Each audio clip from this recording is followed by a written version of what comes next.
श्री शिवाय नमस्तुभ्यम। भगवान शिव की कृपा आप सब पे हमेशा बनी रहे, इसी प्रार्थना के साथ प्रारंभ करते हैं शिव पुराण की कथा। कल के अध्याय में हमने जाना था प्रणव को विस्तार से, जिसकी व्याख्या सूत जी ने ऋषियों को की थी। अब हम आगे का अध्याय जानेंगे। आज के अध्याय में हम बंधन और मोक्ष क्या है इसके बारे में जानेंगे, शिव के भस्म धारण का रहस्य जानेंगे और भी बहुत कुछ जानेंगे। तो कथा को आखिर तक ज़रूर सुनिएगा। वैसे भी कहा जाता है कि कथा को मध्य में छोड़कर नहीं जाना चाहिए। ऋषि सूत जी से कहते हैं, सर्वज्ञों में श्रेष्ठ सूत जी, बंधन और मोक्ष क्या है, हम पर कृपा कर इसके बारे में बताइए। सूत जी ने कहा, महर्षियों, मैं बंधन और मोक्ष के स्वरूप व उपाय का वर्णन तुम्हारे लिए कर रहा हूँ। पृथ्वी के 8 बंधनों के कारण ही आत्मा की जीव संज्ञा है, अर्थात बंधनों में बंधा हुआ जीव बद्ध कहलाता है और जो उन बंधनों से छूटा हुआ है उसे मुक्त कहते हैं। प्रकृति, बुद्धि, त्रिगुणात्मक अहंकार और 5 तन्मात्राएं आदि 8 तत्वों के समूह से देह की उत्पत्ति हुई है। देह से कर्म होता है और फिर कर्म से नूतन देह की उत्पत्ति होती है। शरीर को स्थूल, सूक्ष्म और कारण के भेद से जानना चाहिए। स्थूल शरीर व्यापार कराने वाला, सूक्ष्म शरीर इंद्रिय भोग प्रदान करने वाला तथा शरीर को आत्मानंद की अनुभूति कराने वाला होता है। कर्मों के द्वारा ही जीव पाप और पुण्य भोगता है। इन्हीं से सुख और दुख की प्राप्ति होती है। अतः कर्म पाश में बंधकर जीव शुभाशुभ कर्मों द्वारा चक्र की भांति घुमाया जाता है। इससे छुटकारा पाने के लिए महाचक्र के कर्ता भगवान शिव की स्तुति और आराधना करनी चाहिए। शिव ही सर्वज्ञ, परिपूर्ण और अनंत शक्तियों को धारण किए हैं। जो मन, वचन, शरीर और धन से बेरलिंग या भक्त जनों में शिव भावना करके उनकी पूजा करते हैं, उन पर शिव जी की कृपा अवश्य होती है। शिवलिंग में शिव की प्रतिमा में शिव भक्त जनों में शिव की भावना करके उनकी प्रसन्नता के लिए पूजा करनी चाहिए। पूजन शरीर, मन, वाणी, धन से कर सकते हैं। भगवान शिव पूजा करने वाले पर विशेष कृपा करते हैं और अपने लोक में निवास का सौभाग्य प्रदान करते हैं। जब तन्मात्राएं वश में हो जाती हैं, तब जीव जगदम्बा सहित शिव का सामीप्य प्राप्त कर लेता है। भगवान का प्रसाद प्राप्त होने पर बुद्धि वश में हो जाती है। सर्वज्ञता और तृप्ति शिव के ऐश्वर्य हैं। इन्हें पाकर मनुष्य की मुक्ति हो जाती है। इसलिए शिव का कृपा प्रसाद प्राप्त करने के लिए उन्हीं का पूजन करना चाहिए। शिव क्रिया, शिव तप, शिव मंत्र जाप, शिव ज्ञान और शिव ध्यान प्रतिदिन प्रातः से रात को सोते समय तक, जन्म से मृत्यु तक करना चाहिए एवं मंत्रों और विभिन्न पुष्पों से शिव की पूजा करनी चाहिए। ऐसा करने से भगवान शिव का लोक प्राप्त होता है। ऋषि बोले, उत्तम व्रत का पालन करने वाले सूत जी, शिवलिंग की पूजा कैसे करनी चाहिए, कृपा हमें बताइए। सूत जी कहते हैं, ब्राह्मणों, सभी मनोकामनाओं को पूर्ण करने वाले लिंग के स्वरूप का मैं तुमसे वर्णन कर रहा हूँ। सूक्ष्म लिंग निष्कल होता है और स्थूल लिंग सकल। पंचाक्षर मंत्र को स्थूल लिंग कहते हैं। दोनों ही लिंग साक्षात मोक्ष देने वाले हैं। प्रकृति एवं पौरुष लिंग के रूपों के बारे में एकमात्र भगवान शिव ही जानते हैं और कोई नहीं जानता। पृथ्वी पर 5 लिंग हैं, जिनका विवरण मैं तुम्हें सुनाता हूँ।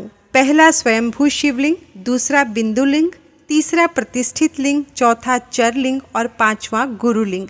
देवऋषियों की तपस्या से संतुष्ट हो उनके समीप प्रकट होने के लिए पृथ्वी के अंतर्गत बीज रूप में व्याप्त हुए भगवान शिव वृक्षों के अंकुर की भांति पृथ्वी को भेद कर नाद लिंग के रूप में व्यक्त हो जाते हैं। स्वतः प्रकट होने के कारण ही इनका नाम स्वयंभू लिंग है। इसकी आराधना करने से ज्ञान की वृद्धि होती है।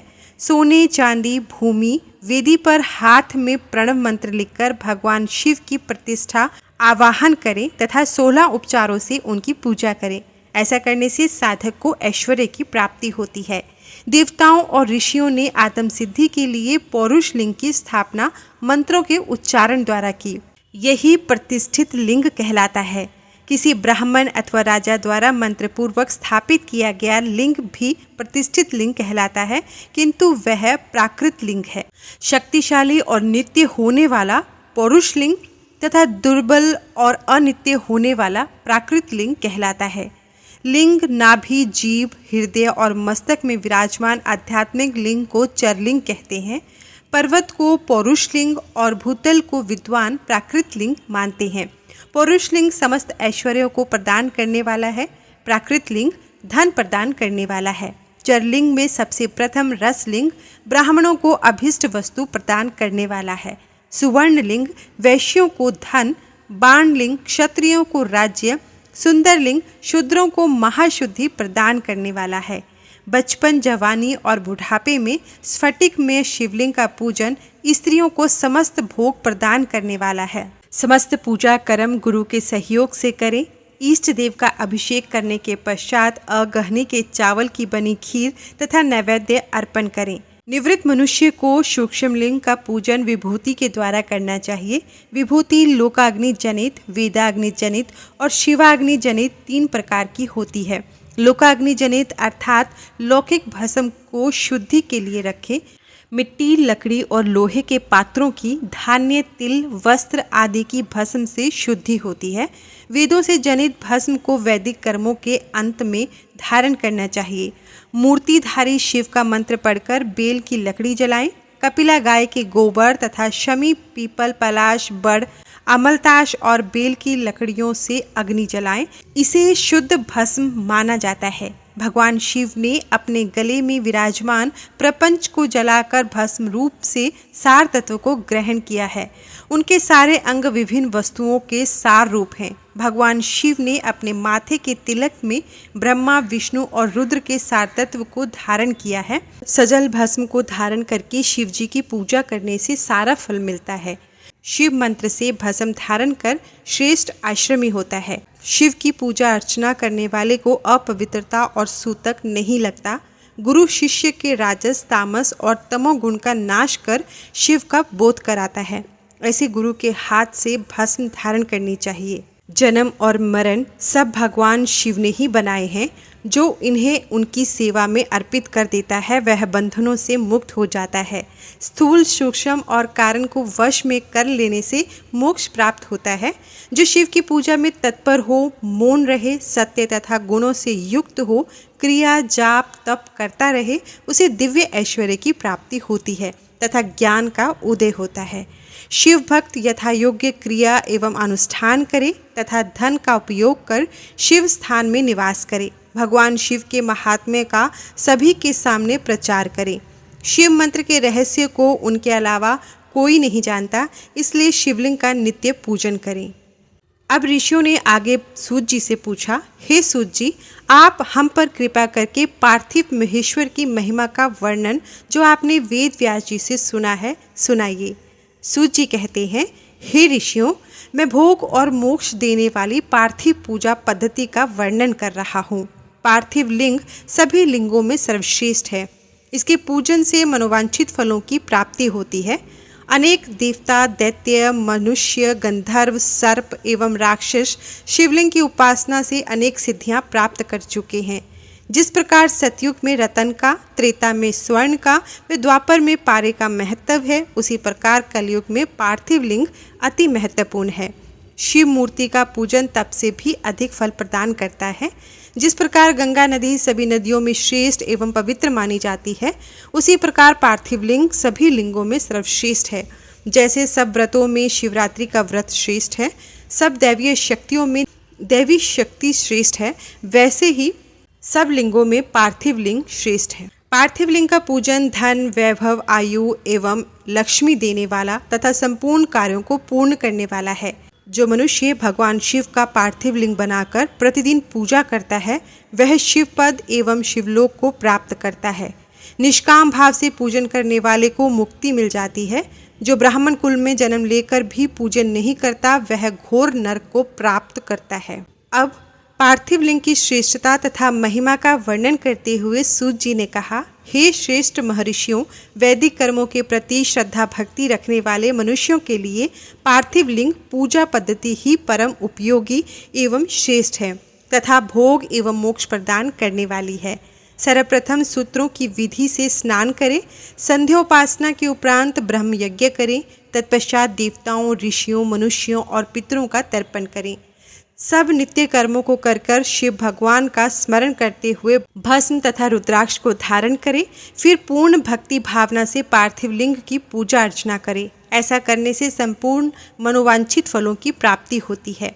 किसी नदी या तालाब के किनारे, पर्वत या जंगल में या शिवालय में अथवा किसी अन्य पवित्र स्थान पर पार्थिव पूजन करना चाहिए। पवित्र स्थान की मिट्टी से शिवलिंग का निर्माण करना चाहिए। ब्राह्मण श्वेत मिट्टी से, क्षत्रिय लाल मिट्टी से, वैश्य पीली मिट्टी से और शूद्र काली मिट्टी से शिवलिंग का निर्माण करें। शिवलिंग हेतु मिट्टी को एकत्र कर उसे गंगा जल से शुद्ध करके धीरे धीरे उससे लिंग का निर्माण करें तथा इस संसार के सभी भोगों को तथा संसार के मोक्ष प्राप्त करने हेतु पार्थिव लिंग का पूजन भक्ति भावना से करें। सर्वप्रथम ओम नमः शिवाय मंत्र का उच्चारण करते हुए समस्त पूजन सामग्री को एकत्र कर उसे जल से शुद्ध करें। भूर्सी मंत्र द्वारा क्षेत्र की सिद्धि करें।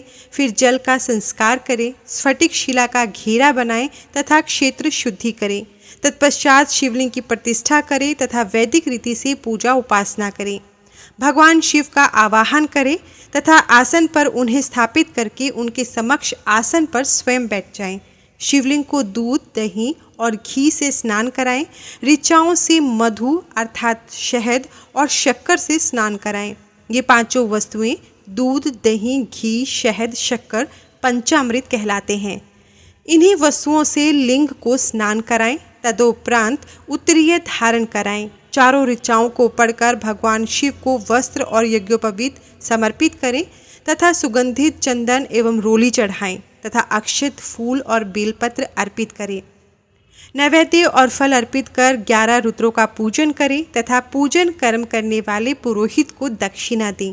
हर, महेश्वर, शंभु, शूलपाणी, पिनाकधारी, शिव, पशुपति, महादेव, गिरिजापति आदि नामों से पार्थिव लिंग का पूजन करें तथा आरती करें। शिवलिंग की परिक्रमा करें तथा भगवान शिव को साष्टांग प्रणाम करें। पंचाक्षर मंत्र तथा 16 उपचारों से विधिवत पूजन करें। इस प्रकार पूजन करते हुए भगवान शिव से इस प्रकार प्रार्थना करें। सबको सुख समृद्धि प्रदान करने वाले हे कृपा निधान भूतनाथ शिव, आप मेरे प्राणों में बसते हैं। आपके गुण ही मेरे प्राण हैं। आप मेरे सब कुछ हैं। मेरा मन सदैव आपका ही चिंतन करता है। हे प्रभु, यदि मैंने कभी भूलवश अथवा जानबूझकर भक्तिपूर्वक आपका पूजन किया हो तो वह सफल हो जाए। मैं महापापी हूँ, पतित हूँ, जबकि आप पतित पावन हैं। हे महादेव सदाशिव, आप वेदों, पुराणों और शास्त्रों के सिद्धांतों के परम ज्ञाता हैं। अब तक कोई भी आपको पूर्ण रूप से नहीं जानता है, फिर भला मुझ जैसा पापी मनुष्य आपको कैसे जान सकता है। हे महेश्वर, मैं पूर्ण रूप से आपके अधीन हूँ। हे प्रभु, कृपा कर मुझ पर प्रसन्न होइए और मेरी रक्षा कीजिए। इस प्रकार प्रार्थना करने के बाद भगवान शिव को फूल व अक्षय चढ़ाकर प्रणाम कर आदरपूर्वक विसर्जन करें। हे मुनियों, इस प्रकार की गई भगवान शिव की पूजा भोग और मोक्ष प्रदान करने वाली तथा भक्ति भाव को बढ़ाने वाली है। इसके बाद सूत जी कहते हैं, महर्षियों, पार्थिव लिंगों की पूजा करोड़ों यज्ञों का फल देने वाली है। कलयुग में शिवलिंग पूजन मनुष्यों के लिए सर्वश्रेष्ठ है। यह भोग और मोक्ष देने वाला एवं शास्त्रों का निश्चित सिद्धांत है। शिवलिंग 3 प्रकार के हैं, उत्तम, मध्यम और अधम। 4 अंगुल ऊंचे वेदी से युक्त सुंदर शिवलिंग को उत्तम शिवलिंग कहा जाता है। उससे आधा मध्यम और मध्यम से आधा अधम कहलाता है।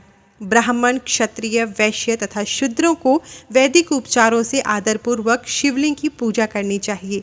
ऋषि बोले, हे सूत जी, शिव जी के पार्थिव लिंग की कुल कितनी संख्या है?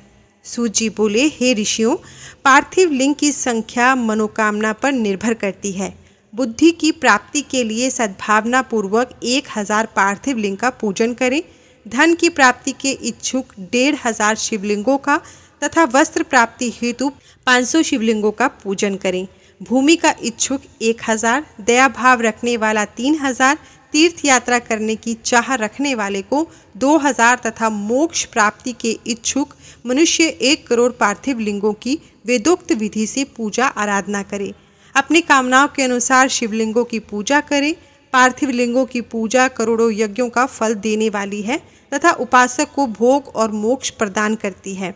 इसके समान कोई और श्रेष्ठ नहीं है, अर्थात यह सर्वश्रेष्ठ है। शिवलिंग की नियमित पूजा अर्चना से मनुष्य सभी विपत्तियों से मुक्त हो जाता है। शिवलिंग की नियमित पूजन भव सागर से तरने का सबसे सरल तथा उत्तम उपाय है। हर रोज लिंग का पूजन वेदोक्त विधि से करना चाहिए।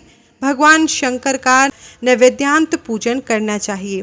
भगवान शंकर की 8 मूर्तियाँ पृथ्वी, जल, अग्नि, वायु, आकाश, सूर्य, चंद्रमा तथा यजमान हैं।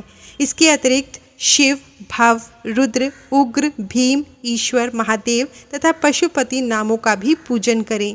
अक्षत, चंदन और बेल पत्र लेकर भक्तिपूर्वक शिव जी का पूजन करें तथा उनके परिवार, जिसमें ईशान, नंदी, चंड, महाकाल, भृंगी, वृष, स्कंद, कपर्दीश्वर, शुक्र तथा सोम है, का 10 दिशाओं में पूजन करें। शिवजी के वीरभद्र और कीर्ति मुख के पूजन के पश्चात 11 रुद्रों की पूजा करें। पंचाक्षर मंत्र का जाप करें तथा शतरुद्रीय और शिव पंचांग का पाठ करें। इसके उपरांत शिवलिंग की परिक्रमा कर शिवलिंग का विसर्जन करें। रात्रि के समय समस्त देव कार्यों को उत्तर दिशा की ओर मुँह करके ही करना चाहिए।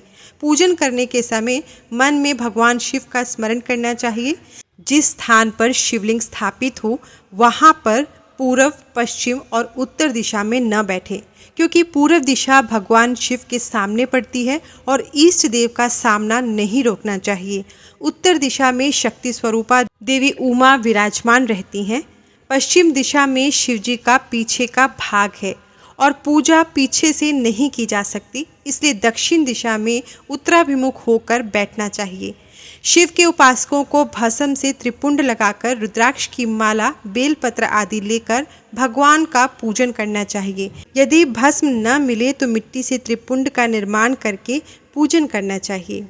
इसके आगे ऋषि वापिस से सूत जी से पूछते हैं, हमने सुना है कि शिव का नैवेद्य ग्रहण नहीं करना चाहिए।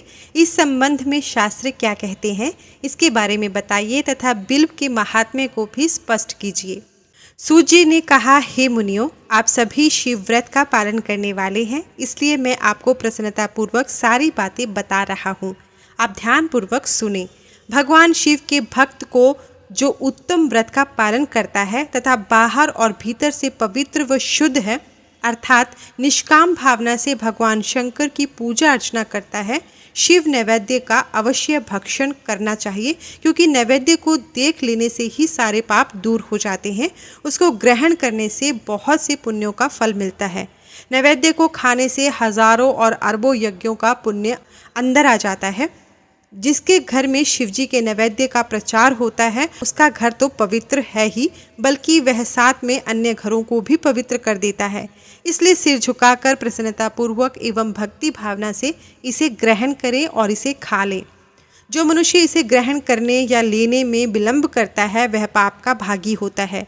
शिव की दीक्षा से युक्त शिव भक्त के लिए नैवेद्य महाप्रसाद है। जो मनुष्य भगवान शिव के अलावा अन्य देवताओं की दीक्षा भी धारण किए हैं, उनके संबंध में ध्यान पूर्वक सुनिए।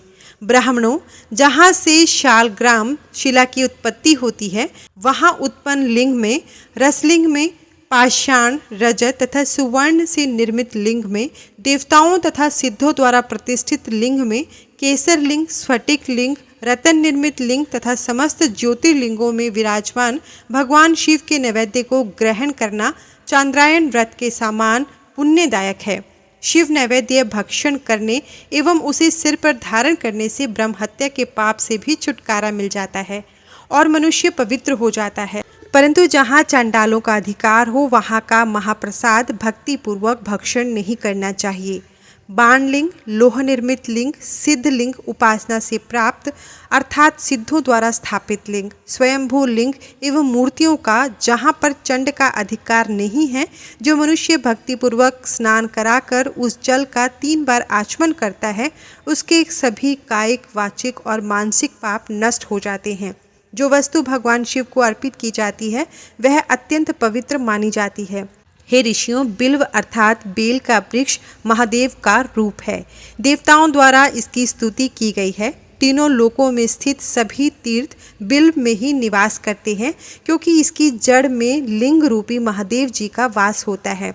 जो इसकी पूजा करता है वह निश्चय ही शिव पद प्राप्त करता है। जो मनुष्य बिल्व की जड़ के पास अपने मस्तक को जल से सींचता है उसे संपूर्ण तीर्थ स्थलों का स्नान का फल प्राप्त होता है। बिल्व की जड़ों को पूरा पानी से भरा देखकर भगवान शिव संतुष्ट एवं प्रसन्न होते हैं। जो मनुष्य बिल्व की जड़ों अर्थात मूल भाग का गंध, पुष्प इत्यादि से पूजन करता है वह सीधा शिवलोक जाता है। उसे संतान और सुख की प्राप्ति होती है। भक्ति पूर्वक पवित्र मन से बिल्व की जड़ में दीपक जलाने वाला मनुष्य सब पापों से छूट जाता है। इस वृक्ष के नीचे जो मनुष्य एक शिव भक्त ब्राह्मण को भोजन कराता है उसे 1 करोड़ ब्राह्मणों को भोजन कराने का फल मिलता है। इस वृक्ष के नीचे दूध घी में पके अन्न का दान देने से दरिद्रता दूर हो जाती है। हे ऋषियों, प्रवृत्ति और निवृत्ति के 2 मार्ग हैं। प्रवृत्ति के मार्ग में पूजा पाठ करने से मनोरथ पूर्ण हो जाते हैं। यह संपूर्ण अभीष्ट फल प्रदान करता है। किसी सुपात्र गुरु द्वारा विधि विधान से पूजन कराएं। अभिषेक के बाद अगहनी चावल से बना नैवेद्य अर्पण करें। पूजा के अंत में शिवलिंग को संपुट में विराजमान कर घर में किसी शुद्ध स्थान पर रख दें। निवृत्ति मार्गी उपासकों को हाथ में ही पूजन करना चाहिए। भिक्षा में प्राप्त भोजन को ही नैवेद्य के रूप में अर्पित करें। निवृत्ति पुरुषों के लिए सूक्ष्म लिंग ही सर्वश्रेष्ठ है। विभूति से पूजन करें और विभूति को ही निवेदित करें। पूजा करने के उपरांत शिवलिंग को मस्तक पर धारण करें। अब ऋषि सूत जी से कहते हैं, हे व्यास शिष्य सूत जी, आपको नमस्कार है। हम पर कृपा कर हमें परम उत्तम रुद्राक्ष तथा शिव नाम की महिमा का महात्म्य सुनाइए। सूत जी बोले, हे ऋषियों, आपने बहुत ही उत्तम तथा समस्त लोकों के हित की बात पूछी है। भगवान शिव की उपासना करने वाले मनुष्य धन्य हैं। उनका मनुष्य होना सफल हो गया। साथ ही शिव भक्ति से उनके कुल का उद्धार हो गया। जो मनुष्य अपने मुख से सदाशिव और शिव के नामों का उच्चारण करते हैं पाप उनका स्पर्श भी नहीं कर पाता। भस्म, रुद्राक्ष और शिव नाम त्रिवेणी के समान महापुण्य में है। इन तीनों के निवास और दर्शन मात्र से त्रिवेणी के स्नान का फल प्राप्त हो जाता है। इनका निवास जिसके शरीर में होता है उसके दर्शन से भी सभी पापों का विनाश हो जाता है। भगवान शिव का नाम गंगा है। विभूति यानी भस्म यमुना मानी गई है तथा रुद्राक्ष को सरस्वती कहा गया है। इनकी संयुक्त त्रिवेणी समस्त पापों का नाश करने वाली है। हे श्रेष्ठ ब्राह्मणों, इनकी महिमा सिर्फ भगवान महेश्वर ही जानते हैं। वह शिव नाम का महात्म्य समस्त पापों को हर लेने वाला है। शिव नाम अग्नि है और महापाप पर्वत है। इस अग्नि से पाप रूपी पर्वत जल जाते हैं। शिव नाम को जपने मात्र से ही पाप मूल नष्ट हो जाते हैं। जो मनुष्य इस पृथ्वी लोक में भगवान शिव के जाप में लगा हुआ रहता है वह विद्वान, पुण्यात्मा और वेदों का ज्ञाता है। उसके द्वारा किए गए धर्म कर्म फल देने वाले हैं। जो भी मनुष्य शिव नाम रूपी नौका पाकर भव सागर को तर जाते हैं उनके भव रूपी पाप निसंदेह ही नष्ट हो जाते हैं। जो पाप रूपी दावानल से पीड़ित हैं उन्हें शिव नाम रूपी अमृत का पान करना चाहिए। हे मुनीश्वरों, जिसने अनेक जन्मों तक तपस्या की है उसे ही पापों का नाश करने वाली शिव भक्ति प्राप्त होती है। जिस मनुष्य के मन में कभी न खंडित होने वाली शिव भक्ति प्रकट हुई है उसे ही मोक्ष मिलता है। जो अनेक पाप करके भी भगवान शिव के नाम जप में आदरपूर्वक लग गया है वह समस्त पापों से मुक्त हो जाता है, जिसमें जरा भी संशय नहीं है। जिस प्रकार जंगल में दावानल से दग्ध हुए वृक्ष भस्म हो जाते हैं उसी प्रकार शिव नाम रूपी दावानल से दग्ध होकर उसके सारे पाप भस्म हो जाते हैं। जिसके भस्म लगाने से अंग पवित्र हो गए हैं और आदर सहित शिव नाम जपता है वह इस अथाह भव सागर से पार हो जाता है। संपूर्ण वेदों का अवलोकन करके महर्षियों ने शिव नाम को संसार सागर को पार करने का उपाय बताया है। भगवान शंकर के एक नाम में भी पाप को समाप्त करने की इतनी शक्ति है कि उतने पातक कभी कोई मनुष्य कर ही नहीं सकता। पूर्व काल में इंद्रद्युमन नाम का एक महापापी राजा हुआ था और ब्राह्मण युवती जो बहुत पाप कर चुकी थी शिव नाम के प्रभाव से दोनों उत्तम गति को प्राप्त हुए। हे द्विजों, इस प्रकार मैंने तुमसे शिव नाम की महिमा का वर्णन किया है। इसी के साथ आज की कथा समाप्त होती है। हर हर महादेव।